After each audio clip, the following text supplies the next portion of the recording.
तुम्हाला माहिती का आज बाहेर जायचं होतं, त्याच्या पहिले याने बिर्याणी करायला सांगितली. तर हे मसाले मी वाटून घेतले. त्यानंतर छान मिक्स करून एकदम मॅरिनेट करण्यासाठी मिक्स केले. त्यामध्ये चिकन ॲड केलं आणि व्यवस्थित मॅरिनेट करायला ठेवलं. आणि त्यानंतर 1 तास मी हे चिकन मॅरिनेट करून ठेवलं. एका साईडला मस्तपैकी राईस छान स्वच्छ धुवून 1 तास भिजवून ठेवलेला होता आणि तो चांगला भिजला की छान बिर्याणी होते. एकदम मी कांदा चिरून घेतलेला आहे बिर्याणीसाठी, बघू शकताय. मग एका साईडला मी राईस उकळायला टाकला आणि एका साईडला चिकन शिजवून घेत होते.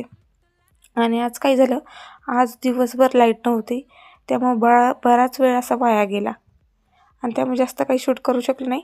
तुमच्यासाठी एक बिर्याणीची रेसिपी शूट केली, ती बघा. छान चिकन असं शिजून झालं की त्यानंतर हा राईस आहे तयार झालेला, त्यात टाकून घ्यायचा.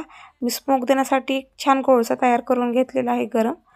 चिकन शिजलं की त्यात राईस घालून घेतला. वरनं फूड कलर, कोथिंबीर, साजूक तूप वगैरे टाकलेलं आहे. छान असा स्मोक दिला आणि एक अर्धा तास ठेवलेलं बारीक गॅसवरती, खाली तवा ठेवून. त्यामुळे करपत नाही आपली बिर्याणी. खूप अशी मस्त बिर्याणी झाली होती. तुमच्यात कुणाला बिर्याणी आवडते ते कमेंटमध्ये नक्की सांगा. बिर्याणी आवडली तर लाईक करा. व्हिडिओ आवडला की शेअर करा.